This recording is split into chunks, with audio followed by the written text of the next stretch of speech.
नमस्कार. आज आपण छत्रपती शिवाजी महाराज यांची चरित्रकथा बघूयात. शिवाजी राजांनी यावर्षी एका अत्यंत अवघड अशा धाडसी राजकारणात हात घातला.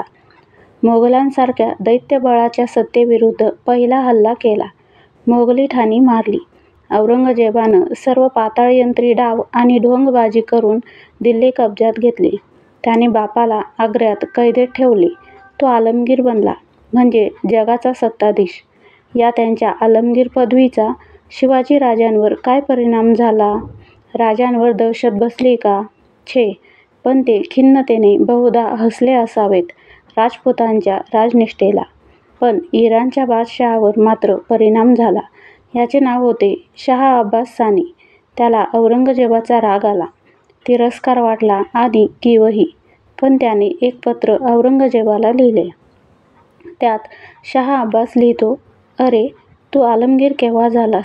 जगाचा सत्ताधीश आलमगीर. तो दक्षिणेकडे असलेला शिवाजी तुला हैराण करतोय. त्याचा बंदोबस्त तुझ्याने होईना आणि तू आलमगीर. म्हणजे या आणि पुढच्या काळात शिवाजी राजांच्या धुमाकुळाची रणधुमाळी इराणच्या तेहरान राजधानीपर्यंत पोहोचली. शिवाजी राजांच्या राज्यकारभारात आणि रणकारभारात एक गोष्ट अतिशय प्रकर्षाने दिसून येते, ती म्हणजे स्वावलंबन. कुठेही कुणाकडेही मदतीच्या, भिक्षेच्या आशाळभूतपणाने ते बघत नाहीत. अन्नधान्य, युद्धसाहित्य, गडकोटांची बांधणी, दारुगोळा आणि आर्थिक खजिना सदैव समृद्ध असला पाहिजे, हा त्यांचा कडक आग्रह होता. स्वराज्याला कधीही आर्थिक कर्ज काढण्याची वेळ आलीच नाही. यात अनेक गोष्टी प्रकर्षानं नजरेत भरतात. आवश्यक तेवढा खर्च, आवश्यक ती काटकसर, उधळपट्टीला पुरता पायबंद, शिस्त चिरेबंद, भ्रष्टाचारी, गुन्हेगारी पक्की जेरबंद.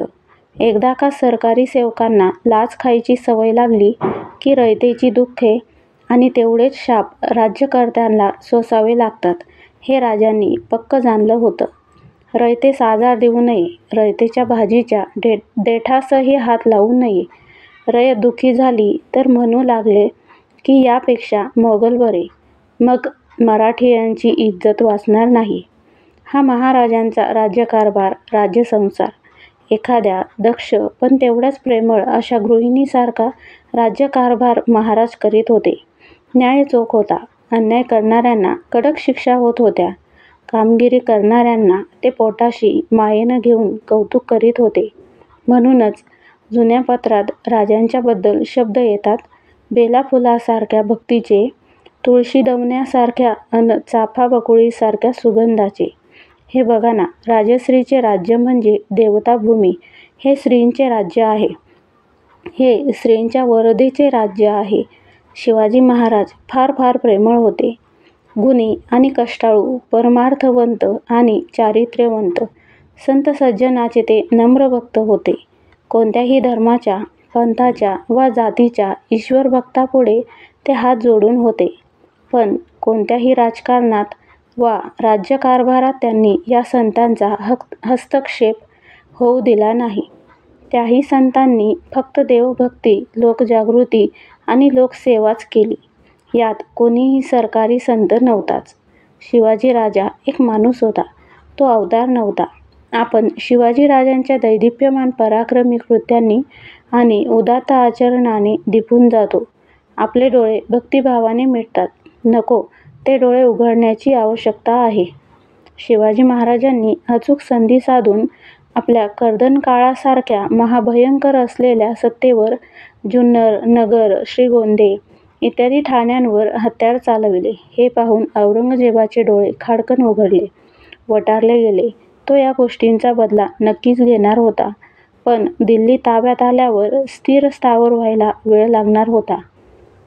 त्या वेळचाही फायदा घेणार होते शिवाजीराजे. त्यांनी औरंगजेबी सत्तेखालचे कोकणातले, उत्तर ठाणे जिल्ह्यातले काही किल्ले घेतलेच. राजांच्या सारखा अचूक संधीसाधू राष्ट्राला नेहमीच हवा असतो.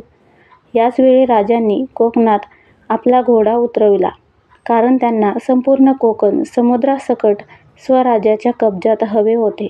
राजांनी दादाजी रांझेकर आणि सखो कृष्ण लोहेकर यांना ऐन दिवाळीच्या तोंडावर कल्याण आणि भिवंडी जिंकावयास रवाना जिंकले.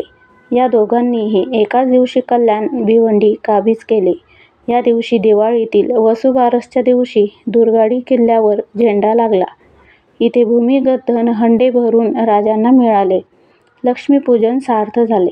कल्याणच्या खाडीत मराठी आरमाराचा शुभारंभ झाला. आगरी, भंडारी आणि कोळी जवान सागरलाटेसारखे महाराजांच्याकडे धावत आले. आरमार सजू लागले. पैशात किंमतच करता येत नाही. हिऱ्या-माणकांनी तुळा करावी अशी ही कोकणची जवान आगरी, कोळी, भंडारी माणसं आरमारावर दाखल झाली. कोकणची किनारपट्टी हळूहळू स्वराज्यात येऊ लागली. आंबा पिकत होता, रस गळत होता, पण कोकणचा राजा उपाशीपोटीच झोपत होता. आता स्वराज्यात आंबराया बहरणार होत्या. नारळी सुपारी चवीसारख्या डोलणार होत्या. कोकणचा हा उर्षकाल होता. कल्याण भिवंडीपासून दक्षिणेकडे कोकणवर महाराजांची मोहीम सुरू झाली. एक एक ठाणं भगव्या झेंड्याखाली येऊ लागलं.